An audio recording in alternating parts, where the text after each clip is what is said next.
তোমাদেরকে তোমাদের চ্যানেলে ওয়েলকাম। তো চলো প্রথমেই একটা ইনফরমেশন দিই তোমাদেরকে। আজ এই চ্যানেলে 15টা সাবস্ক্রাইবার কমপ্লিট হয়েছে। তো এই সম্পূর্ণ এটা যেটা কমপ্লিট হয়েছে এটা সম্পূর্ণ তোমাদের ভালোবাসা অ্যান্ড সাপোর্টের জন্য। দেখো 15টা কি এই যে নাম্বারটা, এই নাম্বারটা ইটসেলফ হয়তো ছোট হতে পারে, কিন্তু আমার কাছে এটা অনেকটা বড় পাওনা, অনেকটা বড় একটা নাম্বার। তো এটা সম্পূর্ণ হয়েছে তোমাদের ভালোবাসার জন্যই। আর তোমরা এভাবেই সাথে থাকবে। আর আমি আমার দিক থেকে একটা কথা বলছি, দেখো আমি ইনফরমেশন, টেকনিক্যাল, ফান্ডামেন্টাল সব কিছু দিয়ে সব কিছুর আপার সার্কিট লাগিয়ে দেব। জাস্ট তোমরা চ্যানেলটি সাবস্ক্রাইব করে একটু পাশে থাকবে। আর এখানে সব কিছু ফ্রি অফ কস্ট, সব কিছু মানে মানে অনেক ইন ডেপথ কনসেপ্ট আমি কিন্তু ফ্রিতে করাবো তোমাদেরকে। তো চ্যানেলটিকে সাবস্ক্রাইব করে রাখবে অবশ্যই। তো চলো তোমাদের ভালোবাসা দিয়েই শুরু করি আজকে আইপিও ডিসকাশন। তো আইপিও ডিসকাশনের প্রথম আইপিও তোমাদের সামনে, দেখো কি ইন্ডিয়ার biggest IPO. Just focus on this word biggest. IPO আসছে কি, সেবি অলরেডি গ্রিন লাইট দিয়ে দিয়েছে এর জন্য। আইপিওর নাম কি, হুন্ডাই মোটর। আর কোম্পানি এই আইপিওর মাধ্যমে $3 বিলিয়ন তুলবে। আর এটা মোস্টলি অক্টোবরে এসে যাবে। মোস্টলি মানে এসেই যাবে, অলরেডি গ্রিন লাইট পেয়ে গেছে, মানে কি এসেই যাবে অক্টোবরে। তো আর কয়দিনের মধ্যে এসে যাচ্ছে। দেখো কোম্পানি কি করছে, মানে দেখো বিগেস্ট কেন বলা হয়েছে তার কারণ দেখো, এতদিন যে বিগেস্ট আইপিও ছিল সেটা ছিল এলআইসির। সেটা এলআইসি কত টাকা উঠিয়েছিল, মোট $2.7 বিলিয়ন। কিন্তু এটা কি হুন্ডাই কত টাকা তুলছে, মানে কি $3 বিলিয়ন। মানে কি এটা বিগেস্ট হয়ে গেল অলরেডি, মানে বুঝতেই পারছো। দেন এবার দেখো, আর just focus on this highlight, মানে দেখো জাস্ট নিউজগুলো দেখো, মানে কেমন নিউজ আসছে, কেমন হাইলাইটেড নিউজ। দেখো মাদার অফ অল আইপিওস। আর আরেকটা কথা, এই যে আইপিওটা আসছে তোমরা হয়তো লক্ষ্য করে দেখেছো, যখন বাজাজ হাউজিং ফাইন্যান্সের আইপিও এসেছিল তখন অনেকের কি ইউপিআই আইডিতে পেমেন্টের সময় ব্যাংকে নানান রকম সমস্যা হচ্ছিল। তা সত্ত্বেও গাইজ, মানে কি যত পরিমাণ টাকা লাগিয়েছিল ওটা কিন্তু রেকর্ড ছিল। এবার দেখো এখানে যদি সবকিছু ঠিক থাকে, মানে ব্যাংকের ইউপিআই পেমেন্ট সবকিছু যদি ঠিক থাকে, মানে বুঝতেই পারছো কিন্তু একটা রেকর্ড হবেই। তো আইপিও ইটসেলফ একটা রেকর্ড, আর সাথে যত টাকা লাগাবে সেটা তো একটা রেকর্ড হবেই। এবার দেখো কোম্পানিকে যদি আমরা আরেকটু ইনসাইট দিয়ে আরেকটু যদি বুঝতে চাই, তাহলে কোম্পানির পাস্টটা কি, অতীতটা যদি একটু বুঝতে চাই, তাহলে আমরা দেখব কি কোম্পানি এন্টার করেছিল ইন্ডিয়াতে 1996 সালে। আর এন্ট্রি করেই কি খুব তাড়াতাড়ি সাকসেস পেয়ে গেছিল। তার জন্য বাকি যে অটোমেকারগুলো ছিল, লাইক কি ফোর্ড, যেমন জেনারেল মোটর, এই কোম্পানিগুলো যেসব গাড়ি বানাতো তাদের জন্য কি কবরস্থান হয়ে গেছিল, মানে কি গ্রেভিয়ার্ড হয়ে গেছিল, কবরস্থান হয়ে গেছিল ইন্ডিয়া। তার কারণ কি, তার কারণ হুন্ডাই যে কোম্পানি, সান্ত্রো বলে একটা কোম্পানির গাড়ি বানাতো, সেটা কি অ্যাফোর্ডেবল ছিল। অ্যাফোর্ডেবল ছিল মানে কি, মানে সহজেই মানুষ কিনতে পারতো। তো এর জন্য কি এইসব কোম্পানির গাড়ি কেউ, যেমন ফোর্ড, জেনারেল মোটর, এসব কোম্পানির গাড়ি কেউ কিনতে চাইতো না। তো যেহেতু স্যান্ট্রো এখন ডিসকন্টিনিউ হয়ে গেছে, এখন আর নেই, তা সত্ত্বেও এটা জাস্ট ফর ইনফরমেশন পারপাস। দেন দেখো, দেন আরো যদি আমরা দেখি, দেন এই যে হুন্ডাই কোম্পানি, এটা কিন্তু সাউথ কোরিয়ান একটা কোম্পানি। সাউথ কোরিয়ান কোম্পানিটার নাম কি, হুন্ডাই মোটর কোম্পানি, ঠিক আছে। আর এটার ইন্ডিয়ান একটা ব্রাঞ্চ, ইন্ডিয়ান একটা আর্ম, সেটা হলো কি হুন্ডাই মোটর ইন্ডিয়া লিমিটেড। এটা বুঝলে তাহলে এটা কি, এতক্ষণ ধরে আমরা যেটা দেখলাম সেটা হলো কি 1996 এসেছিল। দেন এটা কি সাউথ কোরিয়ান একটা কোম্পানি।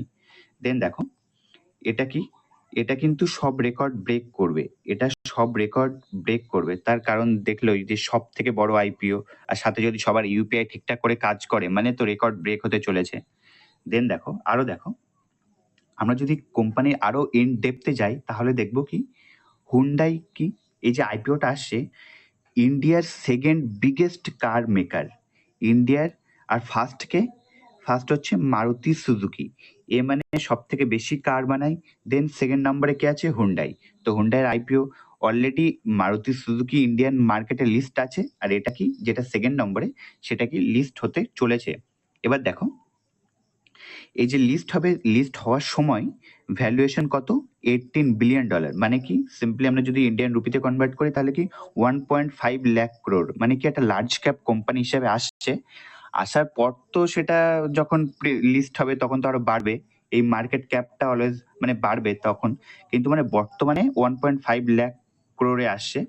আর সাথে দেখো এই যে আসছে এটা কিন্তু টোটাল অফার ফর সেল, মানে এটা দেখবে কোম্পানি কি মেনলি দুটো আইপিও যখন আনে তখন মেনলি কি দুটো উপায়ে টাকা তোলে, একটা কি অফার ফর সেল থাকে, একটা ফ্রেশ ইস্যু থাকে। অফার ফর সেল মানে কি কোম্পানির যারা প্রমোটার আছে তারা কি নিজের কোম্পানির যে শেয়ার আছে সেটা বিক্রি করবে। কত পার্সেন্ট বিক্রি করবে? দেখো 17.5% শেয়ার বিক্রি করবে কি সাউথ কোরিয়ান প্যারেন্ট কোম্পানি বিক্রি করছে, মানে এর যে প্যারেন্ট কোম্পানি আছে সেটা বিক্রি করছে, মানে বুঝতে পারলাম আমরা। এবার দেখো কোম্পানির পাস্ট তো আমরা জানলাম, কোম্পানির সেকেন্ড লার্জেস্ট ম্যানুফ্যাকচারার, দেন সব কিছু আমরা জানলাম।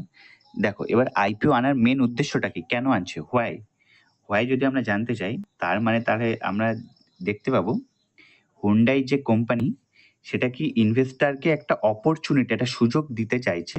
তার কারণ কি এই যে হাইলি প্রফিটেবল বিজনেস, হুন্ডাই যা একটা প্রফিটেবল বিজনেস করে, তাতে কি ইনভেস্টাররা যাতে টাকা লাগিয়ে তাদের টাকা গ্রো করতে পারে, মানে আর কি একটা অপরচুনিটি দিতে চাইছে, সেই জন্যই কোম্পানি আইপিওটা আনছে। আর সাথে এটা দেখো কোম্পানি কেন এখনই আইপিও আনছে, তার জন্য দেখো কোম্পানি কিন্তু অলরেডি $5 বিলিয়ন ইনভেস্ট করে দিয়েছে, তাই না? মানে কোম্পানির মধ্যে এত ডলার ইনভেস্ট করে দিয়েছে, আর প্ল্যান দেখো নেক্সট 10 বছরে আরো $4 বিলিয়ন ইনভেস্ট করবে, মানে বুঝতেই পারছো কোম্পানি কিন্তু গ্রোথের ওপর টোটাল ফোকাস করছে। আর সাথে এটাও দেখো, আর এটা আমরা দেখলাম কেন আনছে, আর সাথে এটা দেখো কেন আনছে আরো যদি আমরা একটু বেশি বুঝতে চাই তাহলে দেখবো কি এটা যখন লিস্টেড হয়ে যাবে বাজারে তখন কি কোম্পানির ভিজিবিলিটি বাড়বে, সাথে কি ব্র্যান্ড ইমেজও বাড়বে। ব্র্যান্ড ইমেজ বাড়বে মানে কি, মানে যাদের কাছে ধরো কোম্পানির শেয়ার থাকবে তারা যদি এই কোম্পানির শেয়ার যদি 7-8% করে বাড়ে তাহলে সবাই তো বলবে তাই না যে আমার কাছে এই শেয়ার আছে, এই আজ এত পার্সেন্ট বেড়েছে, আজ অত পার্সেন্ট বেড়েছে, মানে কি আস্তে আস্তে ব্র্যান্ড ইমেজটা বাড়বে, আর কি কোম্পানির ভিজিবিলিটি বাড়বে। মানে ভিজিবিলিটি বাড়বে তার মানে কি দেখো কোম্পানি যখন মার্কেটে লিস্ট হয়, মানে পাবলিক মার্কেটে লিস্ট হয় তখন সবার উপর মানে সবার নজর তখন কোম্পানির উপরে এসে পড়ে, তাই না? সেবির নজর পড়বে, দেন সাধারণ মানুষ কোম্পানি অ্যানুয়াল রিপোর্ট বার করবে, সেই জন্যই আর কি বলছে কোম্পানি। দেন দেখো আমরা যদি আরো একটু বিস্তারিতভাবে দেখতে চাই, দেখো কোম্পানি আমরা যে কোম্পানি আইপিও আসছে সেটা কি হুন্ডাইয়ের আইপিও আসছে, কিন্তু আমরা কি দেখছি মারুতি সুজুকির মার্কেট প্রাইসটা দেখছি। কেন দেখছি এবার কোশ্চেন করলে বলবো। দেখো আমরা এই কি মারুতি সুজুকি হচ্ছে কি নাম্বার 1 প্লেয়ার, তাই না? নাম্বার 1। আর হুন্ডাই কি নাম্বার 2 প্লেয়ার, তাই না? এবার দেখো আমরা যদি প্রথম যে প্লেয়ারটা মার্কেটে আছে সেটা যদি দেখি, সেটা শেয়ার প্রাইস যদি দেখি, শেয়ার প্রাইস দেখার আগে আমি একটা কথা বলি, এই যে শেয়ার প্রাইসটা তোমরা দেখছো, এই শেয়ার প্রাইস দেখে কিন্তু সিম্পলি বলা যায় কোম্পানির ফান্ডামেন্টাল কেমন, মানে ফোকাস অন মাই ওয়ার্ড, কোম্পানির ফান্ডামেন্টাল কেমন সেটা তুমি সিম্পলি কোম্পানির শেয়ার প্রাইস দেখে বলে দিতে পারবে। কোম্পানির ব্যালেন্স শিট তুমি যদি নাও দেখো, কোম্পানির ফান্ডামেন্টাল তুমি যদি নাও দেখো, কোম্পানির share price long term share price দেখে তুমি বলতে পারবে কোম্পানির ফান্ডামেন্টাল কেমন। তেমন ক্যাপাসিটি তোমার মধ্যে থাকা উচিত, থাকা দরকার, তাই না? তো দেখো আমরা যদি কোম্পানির আমরা কেন দেখছি মারুতি সুজুকির শেয়ার প্রাইস কেন দেখছি কোশ্চেন করলে, যেহেতু এটা 1 নম্বর কোম্পানি, সেটা আমরা যদি দেখি এর শেয়ার প্রাইস যদি দেখি তাহলে দেখবো কি কনসিস্টেন্ট রিটার্ন দিয়েছে। এটা দেখে আমরা একটা আইডিয়া করছি মানে যদি হুন্ডাইয়ের আইপিও আসে তাহলে কি ইনভেস্টররা কিন্তু যেহেতু একটা ভালো ব্র্যান্ড, নামি দামি ব্র্যান্ড, তাহলে কি ইনভেস্টররা কিন্তু চাইবে যে কি এই কোম্পানিতে একটা ভালো একটা টাকা ইনভেস্ট করে রেখে দেওয়ার জন্য। তার কারণ দেখো মারুতি সুজুকি 1 নম্বর প্লেয়ারই মানে এত রিটার্ন দিয়েছে, এবার যে সেকেন্ড নাম্বার প্লেয়ার সে হয়তো এর থেকে ভালো করবে, বা হয়তো এমনই করবে, বা এর থেকে খারাপ করবে। খারাপ করার চান্স তো মানে খুবই অল্প বলতে গেলেই চলে, তাই না? যেহেতু সেকেন্ড প্লেয়ার মানে কি ফার্স্ট প্লেয়ার আর সেকেন্ড প্লেয়ার কিন্তু মানে অলওয়েজ ভালো করবে এটা আশা করা যায়। তো এটা দেখে আমরা রাফলি একটা আইডিয়া নিলাম যে লং টার্মে এটা কিন্তু ভালো একটা কোম্পানি হবে রাখার জন্য আর কি, লং টার্ম রাখার জন্য। এবার অনেকে বলবে যে লার্জ ক্যাপ, মিড ক্যাপ এই বিষয় আলাদা, আমি জাস্ট একটা জেনারেল ভিউ বললাম। তো চলো এটা আমরা দেখলাম। দেন আমরা যদি দেখি সেকেন্ড আইপিও রিলেটেড নিউজ, সেটা কি ফিজিক্সওয়ালার আইপিও। এবার দেখো এর টেক মানে এডুকেশন টেক নিয়ে যেটা কোম্পানি, হ্যাঁ না, সেই কোম্পানি ইউনিকর্ন কি ফিজিক্সওয়ালা হায়ার ইনভেস্টমেন্ট ব্যাংকার আর আইপিওর জন্য প্ল্যান করছে কবে 2025 সালে একটা প্ল্যান করছে, মানে খুব কাছাকাছি এসে গেছে আর কি, 5-6 মাসের মধ্যে হয়তো আমরা দেখতে পাবো। তো দেখো ইনভেস্টমেন্ট ব্যাংকারদের হায়ার করেছে। জাস্ট এখানে যদি এই পয়েন্টটা যদি নাও বলতো যে এই ফিজিক্সওয়ালা আইপিওর জন্য প্ল্যান করছে, এই পয়েন্টটা যদি নাও বলা থাকতো, এই ইনভেস্টমেন্ট ব্যাংকারদের হায়ার করেছে এই যে পয়েন্টটা আছে, এটা দেখে আমরা সিম্পলি বলতে পারতাম কি মানে কোম্পানি আইপিওর জন্য বা ফান্ড রেজিং এর জন্য প্ল্যান করছে। তো এই ইনভেস্টমেন্ট ব্যাংকারটা কি সেটা আমি একটু পর বলছি, তার আগে আমি একটু দেখে নিই কি কোম্পানি দেখো অলরেডি কিন্তু একবার ফান্ড রেজ করেছে কি $210 মিলিয়ন একটা ফান্ড রেজ করেছে। আর এবার কি নেক্সট এর প্ল্যান কি স্টক এক্সচেঞ্জে লিস্ট হওয়ার জন্য একটা প্ল্যান করছে। এটা আমি কিন্তু বলছি না, এটা কি Moneycontrol, according to Moneycontrol এটা বলছে কি 2025 সালে এটা একটা লিস্ট হতে পারে। এবার দেখো ইনভেস্টমেন্ট ব্যাংকার, এখানে আমরা দেখলাম কি ইনভেস্টমেন্ট ব্যাংকার হায়ার করেছে, তাই না? Investment banker. দেন এটা যদি আমি বলতে চাই যে ইনভেস্টমেন্ট ব্যাংকার আসলে কি, তাহলে যদি আমি বলি দেখো ইনভেস্টমেন্ট ব্যাংকাররা অ্যাকচুয়ালি কিন্তু মার্চেন্ট ব্যাংকারও অনেকে বলে। এটা কি মানে এটা হায়ার করা মানে কি, এটা এই যে ইনভেস্টমেন্ট ব্যাংকার বা মার্চেন্ট ব্যাংকার দেখছো, এটা টোটাল আইপিও প্রসেসে হেল্প করে। মানে সাপোজ যদি আমি এমনভাবে বুঝি, তোমার একটা মিষ্টির দোকান আছে সাপোজ, ঠিক আছে, তুমি মিষ্টির একটা ব্যবসা করো। তো মিষ্টির ব্যবসা করো, তুমি কি এটা বুঝবে যে রিটার্ন অন ইকুইটি কত, রিটার্ন অন ইনভেস্টমেন্ট কত, মানে আরওসি বা আরওই কত, দেন ডেট টু ইকুইটি রেশিও কত, দেন কোম্পানির ভ্যালুয়েশন কত হবে, কোম্পানির মার্কেট ক্যাপ কত হবে, তাই না? তুমি তো এটা সিম্পলি বুঝবে না, কারণ তোমার এটা মিষ্টির দোকান। তুমি কি মানে তুমি কোনো একটা আলাদা একটা বডিকে হায়ার করতে হবে, তাই না? যাকে তুমি বলবে যে আমার সেল এত হচ্ছে, আমার প্রফিট এত হচ্ছে, আমার এত ধার আছে।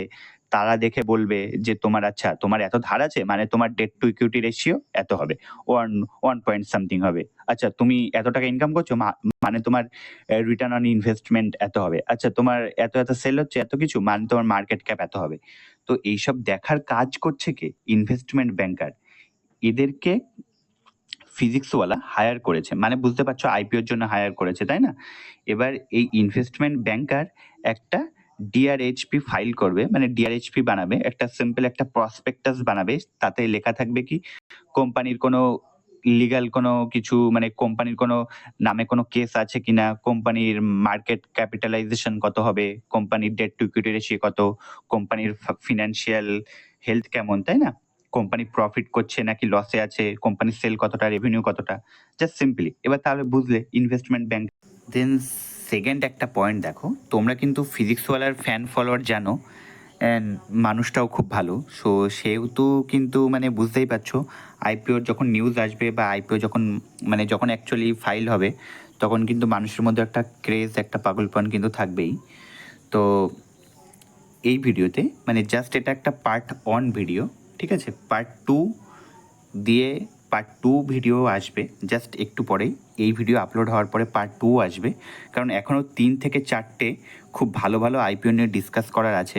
এটা জাস্ট একটু বোঝা থেকে একটু বেশি টাইম লেগে গেছে, সেই জন্য একটা ভিডিওই সব কিছু কভার করা পসিবল হলো না।